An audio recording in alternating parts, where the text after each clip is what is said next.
Hey, today I am excited. We are going to be talking to Wanda Wen from Soolip. She is phenomenal with her background.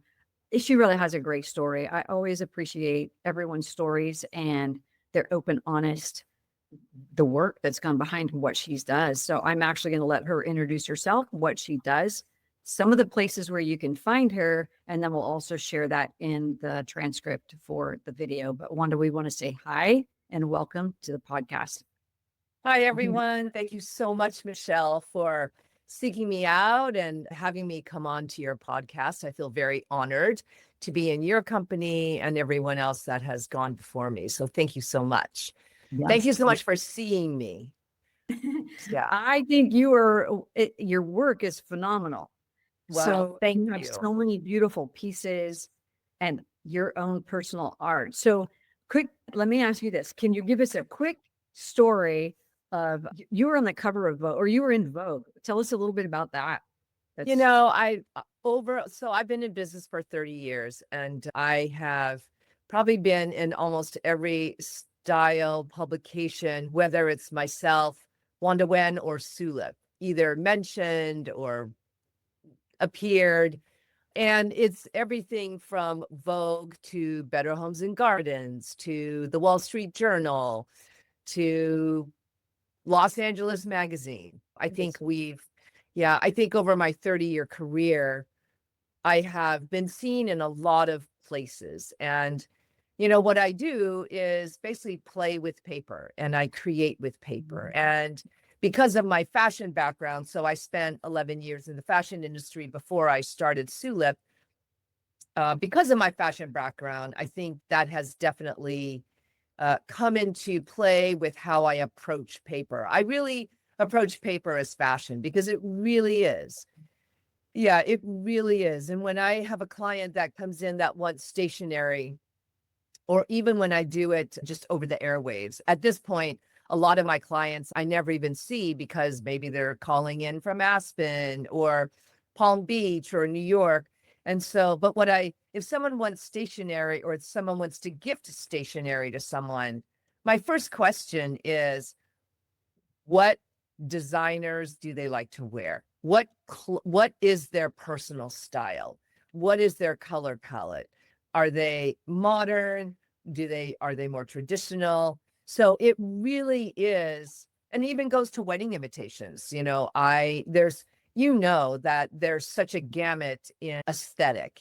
And so because of my fashion background, I really see paper and packaging as a representation of who that person is, and that goes when someone, or even when I'm gift wrapping for someone, I of course have a certain aesthetic that I start out with, but I also think of who I am gifting to, and I think about what they like. So it's really a gift wrap piece from me generally is an amalgam of my aesthetic and their aesthetic into one. That's how I see it.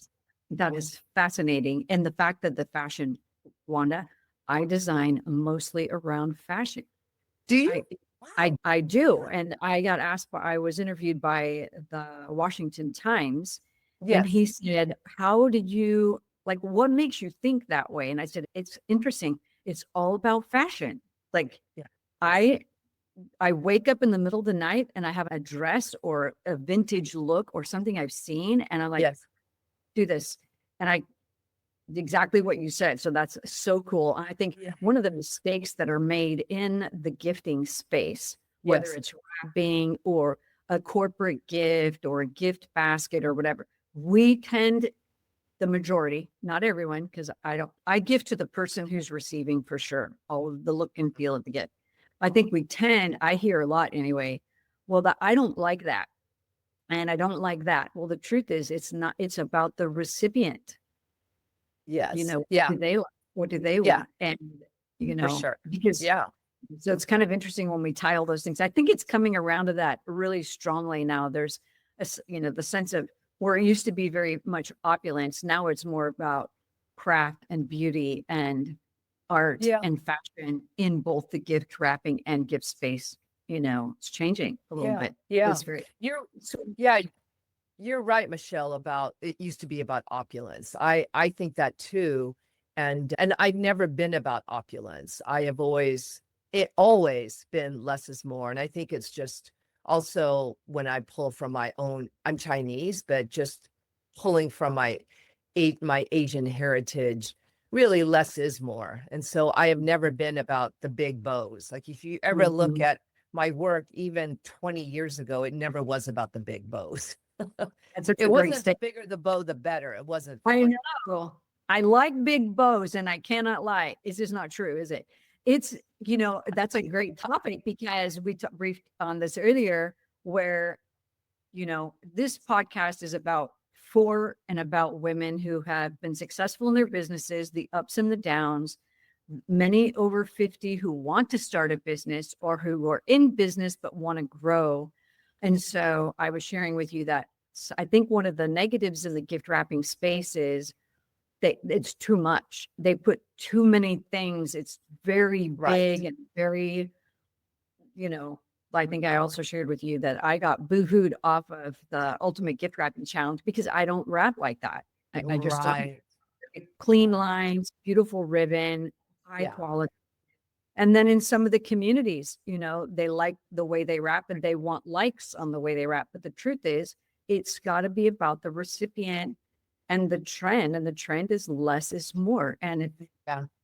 on the business side, even though we're talking about fashion and the beautiful of gift wrapping and how it all ties together, but on the, your art is worth what they're going to pay because it's an art piece. It's like going into a gallery. I Yeah. mean, I can, when you're taking your pictures, you look at that and you're looking at the item, whatever you're photographing, because I know you have stationery as well. And it's like, does that look right? Is that beautiful? Does that bring a sense of calmness? Does that bring Yeah. a sense of, oh my gosh, this is so amazing? Like, Yeah. it's art. Yeah. It is. It is. So tell me a little bit about your journey from what did you do in fashion? And, now that you say that, I did see a picture of you on, is it called Die Cast? I'm trying to remember what it's called. It's a magazine of art and packaging. I remember seeing you on it and I can't remember. Oh, wow. I can't It's remember. Well, so I went to USC Business Mhm. School back in 1981 through 85. I came from Oregon. I was born and Oh, raised in a small town, Grants Pass, Oregon. I went to university in Los Angeles, and I immediately went into the business of fashion. I love art and I also love business. My parents were entrepreneurs and they, grew up with nothing and built something lovely. And so I had them as models of what did they do? having oh, they had a restaurant business. Yeah. Okay. Yeah. So you got to Yeah. learn new They had, skills. yeah, they had a restaurant business and then they went into real estate but they grew up very poor, both of them, very poor and didn't have any formal education and came over when they were young. They came over separately, but yeah, they didn't speak English and they made, quite a name for themselves. And I thought, okay, well, here I am, born in America. I have a college education.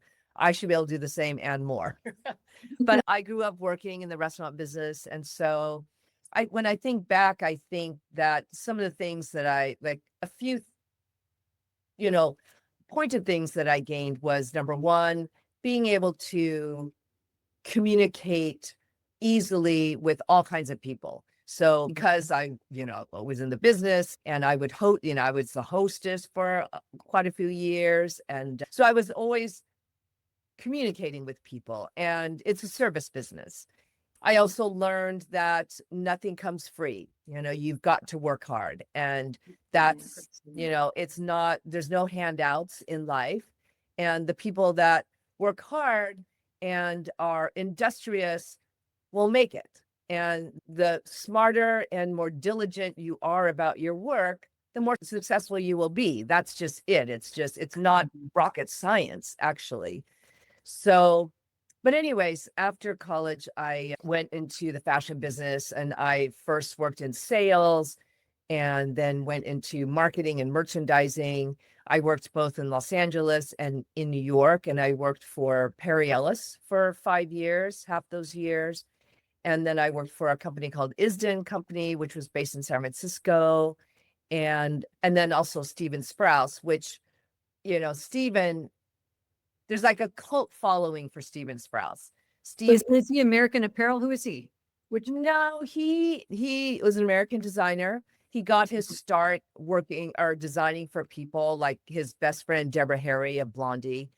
So he got to start designing for people like Deborah Harry and Mick Jagger and people in the rock business. And so when I worked with him, we worked in Andy Warhol's old factory on 23rd and Broadway in New York. I was 22, 23, 24. It was a really heady time. And I was in charge of, the whole women's collection. And so wild.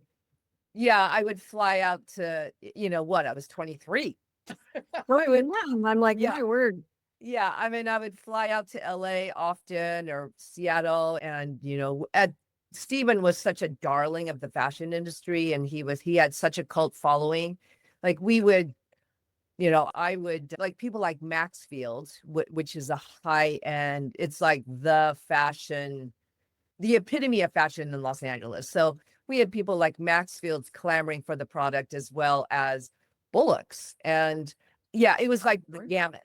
Bullock's is no longer, but anyway, still so a high-end store. It was like top of the line store. It was it's to be.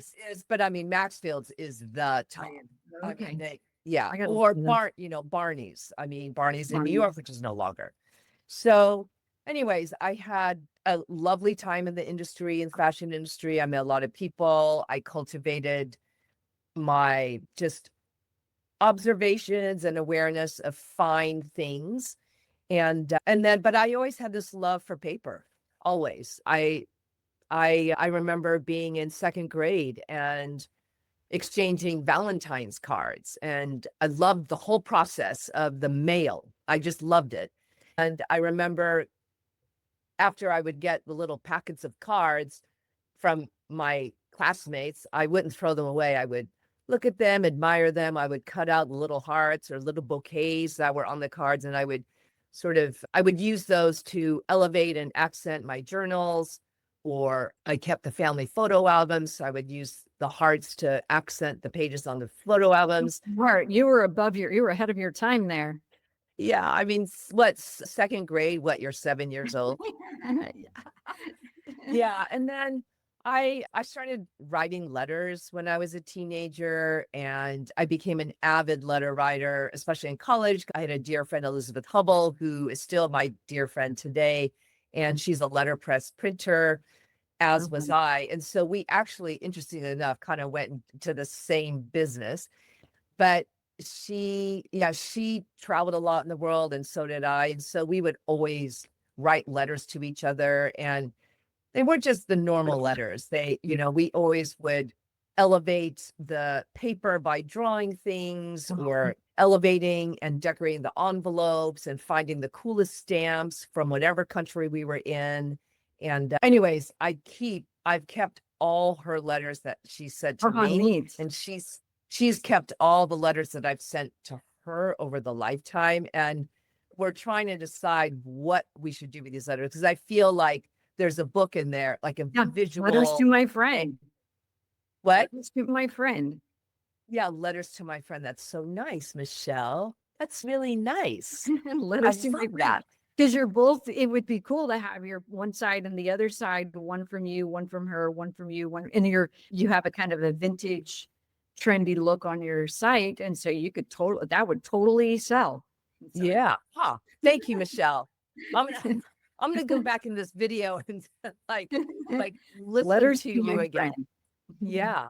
And so I remember it was actually Betsy. I call her Betsy. We were sitting on the floor of because we shared a room in our sorority, and I was gift wrapping something to a friend.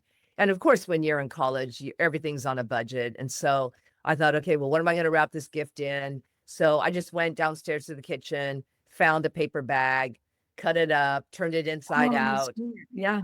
use that to wrap the gift. And then I actually had some sisal. Remember when sisal was so big? So it's kind of like a straw kind of. So I used that as the ribbon. And then I stepped outside, and against the parking lot of our sorority, there's a beautiful old bougainvillea plant. It was Mhm. full of fuchsia blossoms. And so I remember going outside, clipping a sprig of the bougainvillea.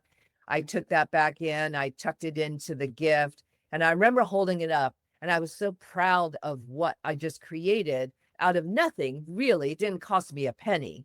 And I said to her, I said, wouldn't it be amazing if someone paid me to do this? That's hilarious.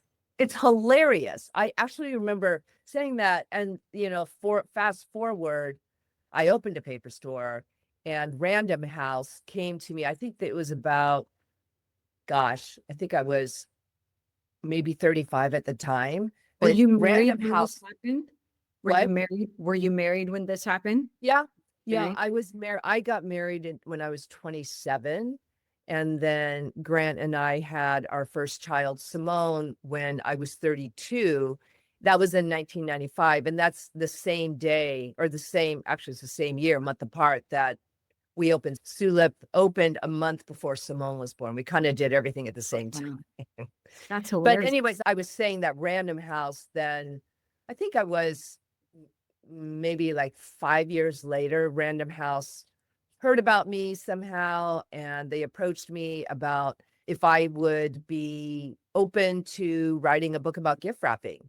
And I was so flattered, because I really didn't go into the gift wrapping business, Michelle. I really went into the business of paper and creating wedding invitations and stationery. And because I was a letterpress artist, I was a letterpress printer.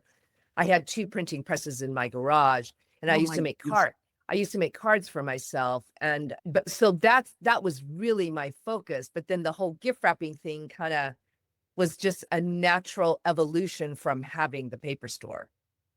Yeah. So anyway, so then I wrote the book. It took me 2 years basically to photograph and to think about how I wanted it laid out. There's 50 projects in there. And what I'm really most proud of, Michelle, is that most of the projects in there are really using common ingredients found in and around a normal household. Yeah. That's such an incredible thought, because that's a question I was going to ask you. So just staying on that for 2 seconds, but I want to go back to your name, Soolip. I think I have a luxury gift basket business and a luxury gift wrapping business. And a lot of that just came from a home idea, like, but going the extra mile and serving your client and customer, as we talked about earlier. And that some women are, I don't have much money, and this is something I can't do. Well, same here. I've bootstrapped my business. It's very costly to start a business, but the result is cool if you can stay with it, and it's well worth it.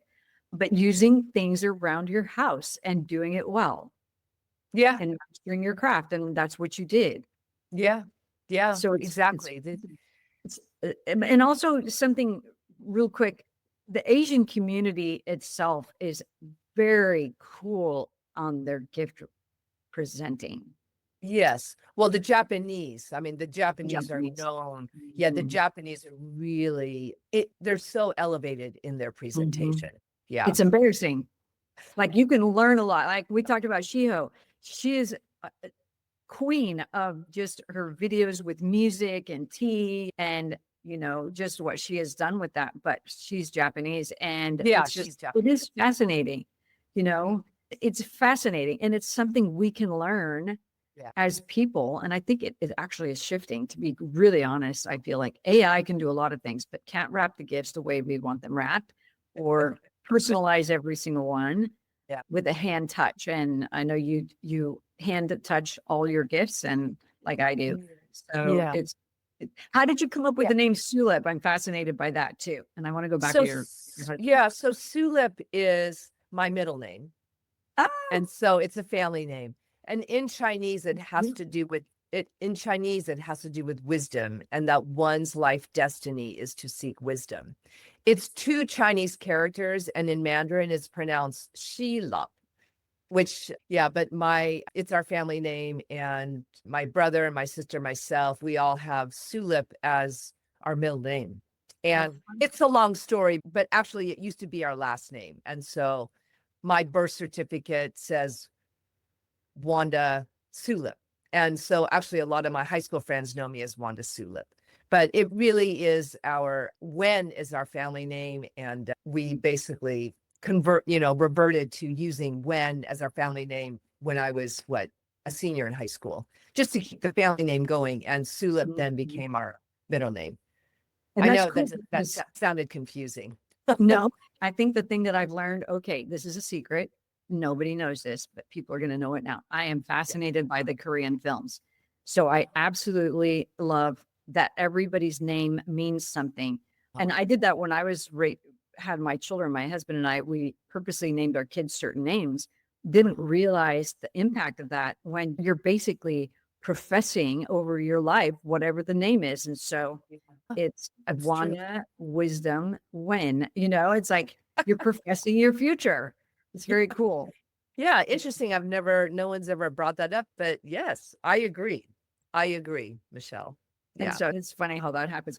Okay. So you spent 11 years in the fashion industry, and I asked you to share a little bit about your late husband and your story. How did you meet first? Oh, And you lost your husband later. Can you give us a little background on that? Because as I shared with you, we have a lot of widows who listen and a lot of women who've either had tragedy. Like I heard one a couple of days ago, and I actually started crying when I heard the story.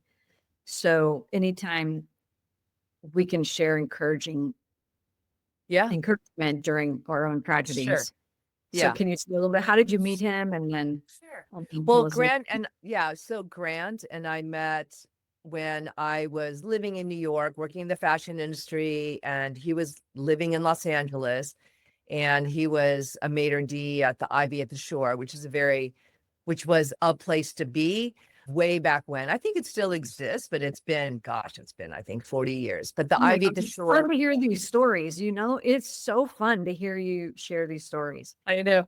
So I had made a reservation to eat at the Ivy at the Shore when I was coming out to LA to do business. I was working for Perry Ellis at the time, and I made a reservation under my name, Wanda Wen.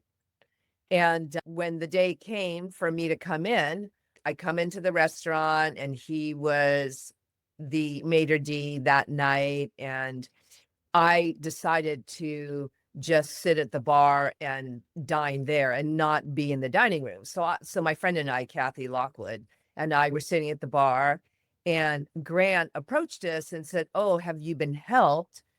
Because we were just sitting at the bar. And I said, "Well, we decided that we're going to just sit here and you can just cancel our reservation." And he said, "Well, okay, that's fine. What's the reservation under?" I said, "Wanda Wen." So he goes to to the sheet and looks for my name, Wanda Wen. And then he comes back to me and he says, "I don't see your name. What is it again? How do you spell your name?" I said, it's W-E-N, Wanda Wen. And then he goes back to see the sheet, and then I can relate to him, that, right? Yeah. Weird name. So he goes back to the day of the reservations and he laughs because before the night started, as the maitre d', he's looking at everyone that's coming because there's a lot of who's who on the list, and he wants to make sure that he doesn't sit this person next to this person. But he did see a name, and he laughed when he saw it before he started his shift because it was Wonder Wen, WONDER, and WHEN. Oh my word, that's funny. So my name, there was a reservation for this person, Wonder Wen. And so he looked at that and he laughed. He thought, "Oh my God, maybe that's Wanda Wen." So he came back to me and he said, "I think your name was under Wonder Wen." And so that started a conversation. And that's how we met. And That's he funny. always, he would always use "Oh, I wonder when I'm going to see Wanda Wen again." Because I lived in New York and he lived in LA. And so Right. we made, actually, after that, because he was a big fan of Perry Ellis.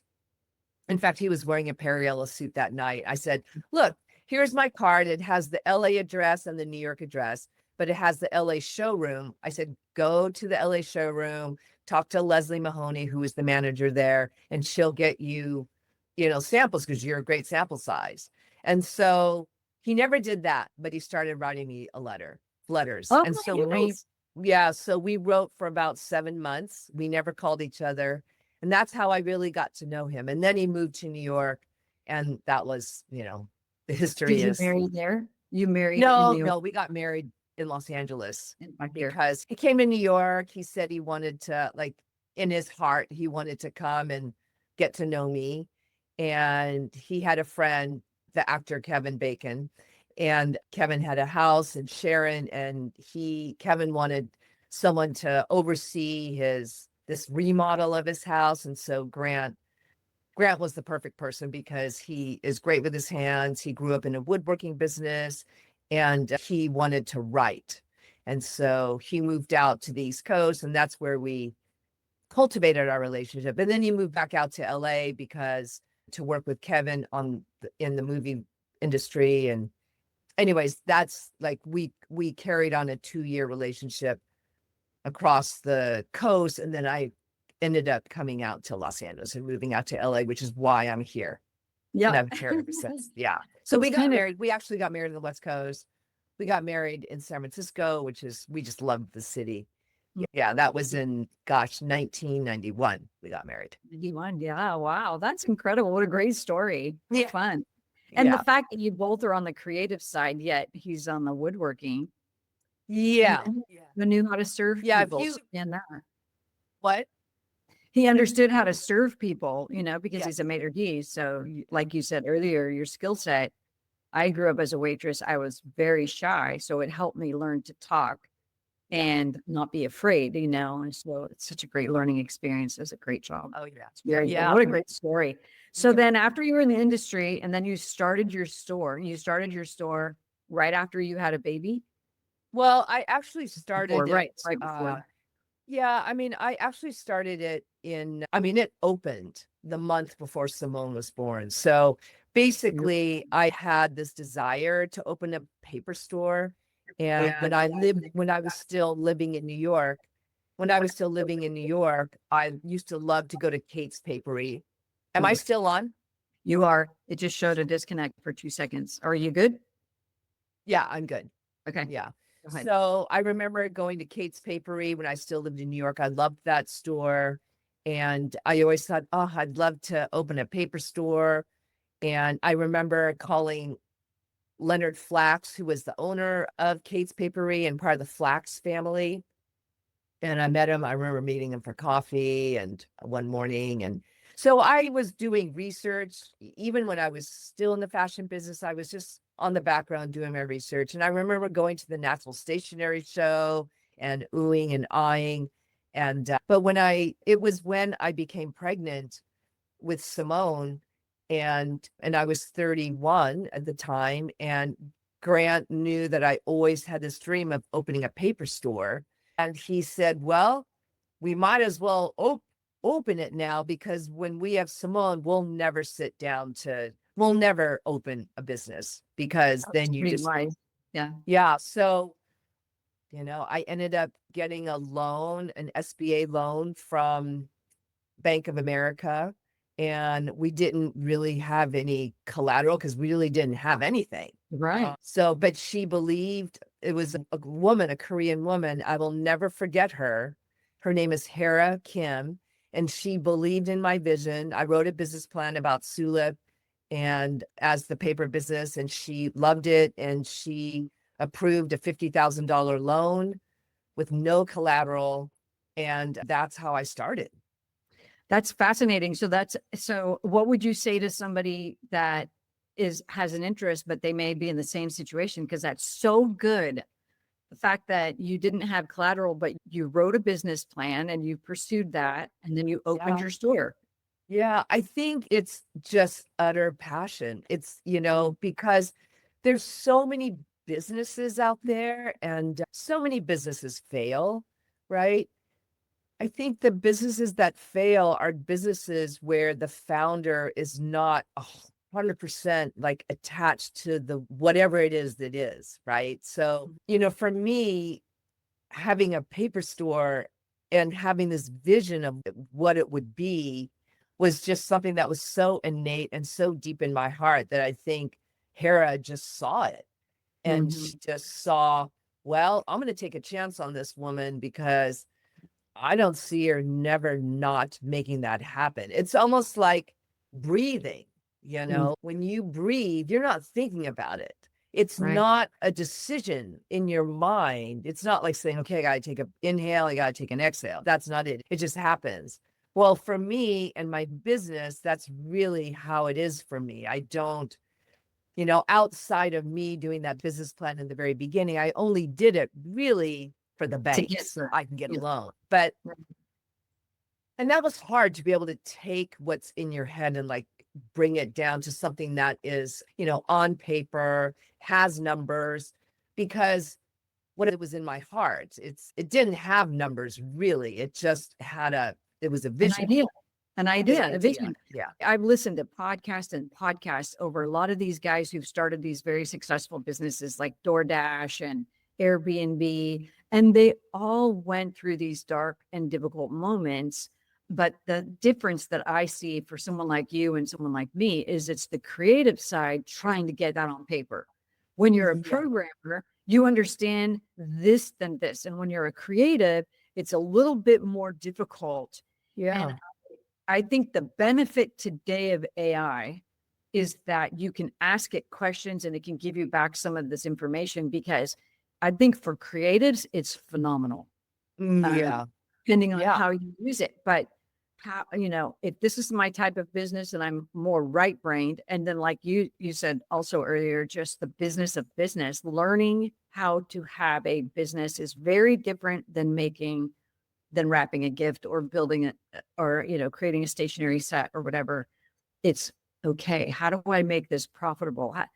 Let me ask you this: growing your gift wrapping business, or you're a variety, you do the stationery, you do wrapping, and you do services as well. When you mentioned the reason of being, can you talk about that for 2 seconds? And then we're going to move into the myth of wrapping gifts and then the Right. businesses. You're up and Yeah. down. Yeah. So, That was a great statement. right. So, you know, you're asking me, well, I have different facets of my business, right? I have gift wrapping. I was a letterpress printer. Well, I say was because ever since once I started Soolip, I never got on the press again just because I never had time. You know, I would hire printers and I would have printers print on my letterpress machines. But so we did gift wrapping. We do letterpress printing, invitations and stationery. We also, at this point, do a lot of experiential events. And I keep, you know, over the years, I have learned to not just be 100% in one thing, because as an entrepreneur, you just can't pigeonhole yourself into one service. I think that's the kiss of death, because business is fluctuates. It's just, it is what it is, that it will always fluctuate. And so I've always been very open-minded about, okay, well, how else can I apply my talents, my love for paper in a business landscape? And so, you know, at the same time that we will service the high-end wedding invitation business, I also have quite a few at this point corporate clients that we have Yeah. cultivated over the years to create and conceptualize boxing or marketing, you know, marketing a product or an idea that they have, how to create a boxed item with that to send out to the press or to prospective Influencers or whatever. users. Yeah. Mm.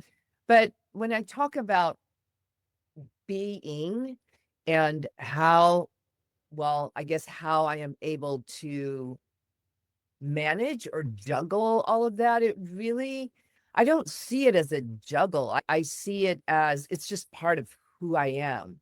And it doesn't, I feel really lucky that I have now built clientele in all those facets that I can do all those things.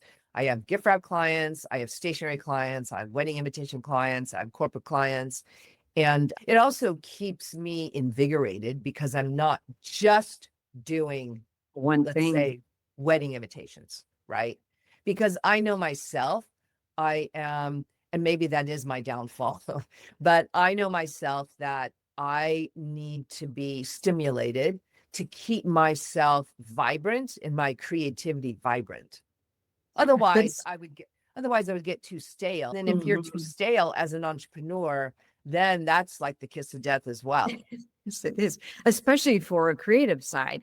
But that's the same. So Right. I do the wrapping, I do the wholesale gift wrapping and do the training. I do gift baskets and gift boxes. And I also do boxes similar to you.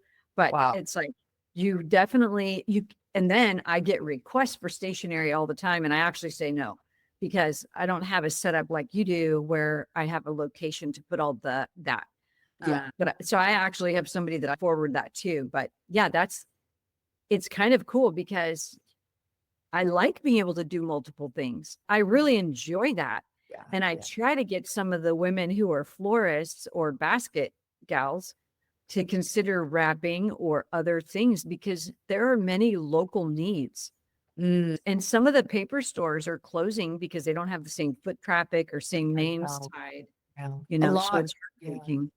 Yeah. A lot of the paper stores are closing. Really. I Mm. mean, there's hardly any paper stores There anymore. are, yeah, there just Yeah. aren't. And Where do you get your paper, Michelle? I go with, I have several manufacturers. Okay. No, I don't. I have a couple of main manufacturers that I go to, but I want, and I'd love to have this conversation with you off the video, Yeah. but this is a big deal right now in the US. And, this has caused a lot of stress for some people, the whole tariffs. I see it as a blessing. It's Yeah. I hope to see it as a blessing. And now what are we going to do with that? Are we going to cry or whine, or are we going to pull up our bootstraps and move forward and figure out what to do and do it well? Why not? Why not? We have great talent here. The sad part is we've shipped some of our talent off seas. So now we don't have that same quality, which we can easily bring back. But, so I have thoughts. So I'd love to talk with you more about that. Yeah. Definitely. Yeah, we should, Michelle, Can because we? I think that we can work together with regards to, because I source a lot from India and anyways, that's a whole separate conversation. Can we do that? So let's talk about two more things because I'm very interested in talking to you about that. Okay. The dollars and cents of business in about 5 minutes, the dollars and cents of business. So off of the creative side, what would you recommend to a new gift wrapping business or even creative business or a seasoned gift wrapper who needs to diversify potentially? Could you speak to both of those? Right. So pay attention to every penny. Like when you're doing a project, keep a log of what you're spending because, sometimes, okay, there's 5 cents there, 8 cents here, $1 here, and you think, oh, I'm just going to put it in. But you know what? After 10 of those, that there's an extra $10 or something. And I know that I am guilty of that myself, because I don't want to keep excellent logs. So I say have a system where you are paying attention to all the costs that are going into a project. And if you have a client that's come to you that there's not the budget set ahead of time, then that's always a good thing because if you come into costs that are unexpected, at least you can have the ability to kind of integrate that in. Mhm. If you have a project where the budget has already been set and you're coming against unexpected expenses, you've got to watch that. And Yeah. let's say you have a project and you've gone over your budget and you really aren't making any money on that particular project. Just take note so that the next time, and there will be next time, but that the next time you learn from that and increase your price. Yeah, that's such a great statement. And I almost lost my business because of that. Like Really? oh yeah, I took about a $35,000 hit in 2022 and I couldn't figure out why. And I was depressed and thinking, I'm going to lose my business. I'm going to lose everything. Cause when you're bigger, your expenses are bigger Yeah. and you have more responsibilities. And so I read Michael Gerber's book with the CFO. And in that book, because like you, I'm a creative. I've had to learn everything the hard way, Yeah. everything. I didn't even know how to pay a bill online when my husband passed away. So he said, if you don't know how you made money, then you're not going to know why you lost it. And that Oh, statement made me, interesting. yeah, I know. Isn't that a great Yeah, statement? I went interesting. back and I looked at all of 2022 and I saw that we had, if you can remember, that was just a nightmare. Somebody said a retail apocalypse is so true that cost of goods went up 30%, shipping went up 35%. Well, I didn't include any of that in my pricing. I didn't Yeah. increase my prices. So that next year, 2023, I grew 187% because I taught everyone at the team, we now have to be profit minded on everything we do. Keep logs of everything, spreadsheets, what's the percentage, what kind of profit are we trying to make on this job, unexpected expenses. So great, great thought. Yeah. Wanda. And I also would say when you come up with a number, let's say you're doing a project, you come up with a number, honestly, I would add 10%. Great Because, idea. yeah, Great idea. because there's always something, always. There's always something that comes up and you might as well cover yourself.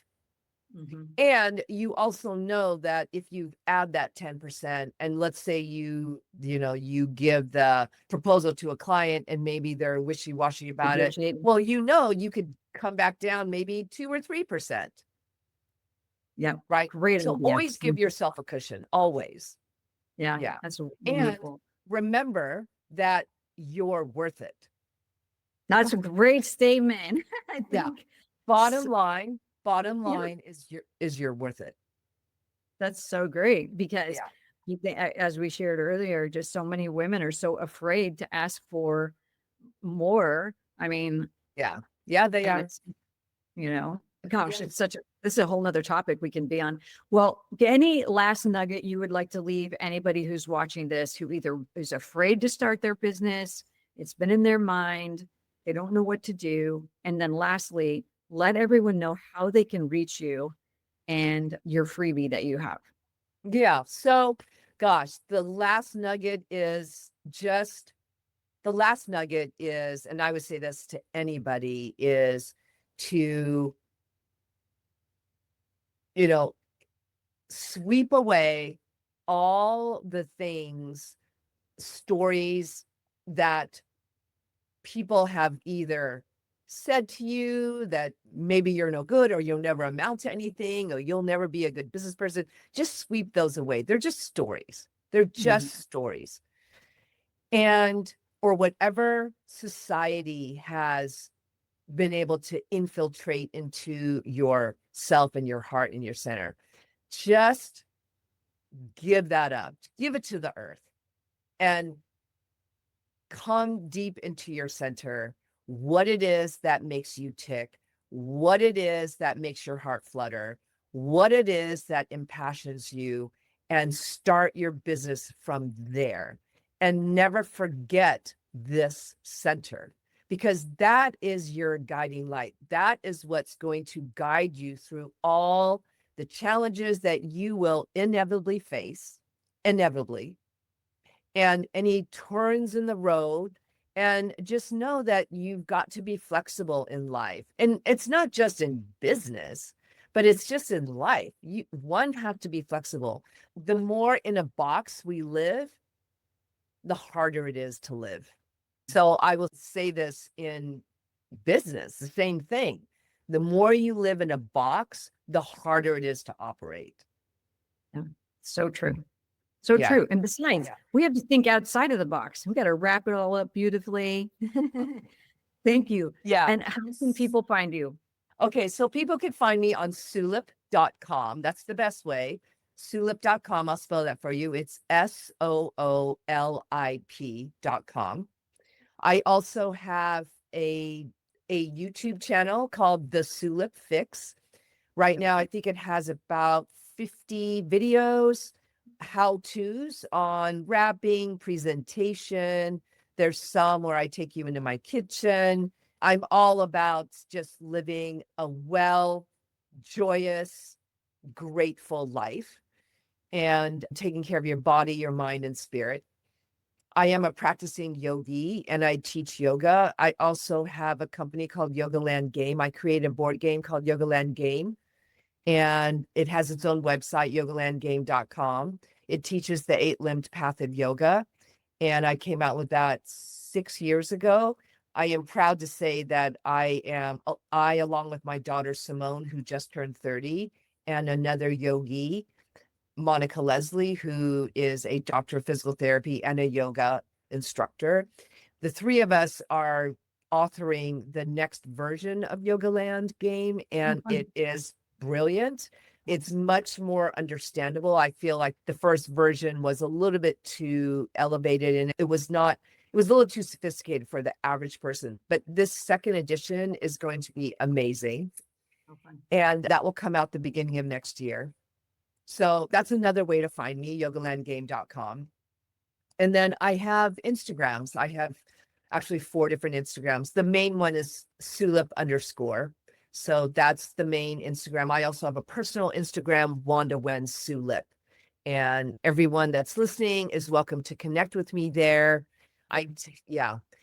And then Yogaland Game also has its own Instagram called Yogaland Game _. That's it.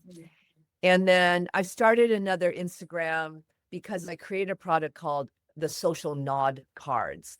And it's my answer to living in this digital environment and a way to infiltrate tactile communication into our our digital worlds. It's a product called a Social Nod Card, and they're basically perfectly shaped, thick, luxurious cards that have been engraved with sayings such as "I love you" or "You look great today," or things that people want to hear. And the cards are trimmed in gold and they're just quite beautiful. And you could use them in various ways. The most popular one is "Let's get naked." That is the most popular card. That's because somebody can walk by someone and hand them this card. Totally. You could have fun with these. There's one customer in Oregon that buys multiple times, like he buys it online on Soolip.com. And I just, I have this desire to actually connect with him because I'm wondering what he's doing with all these cards, because no, it's true.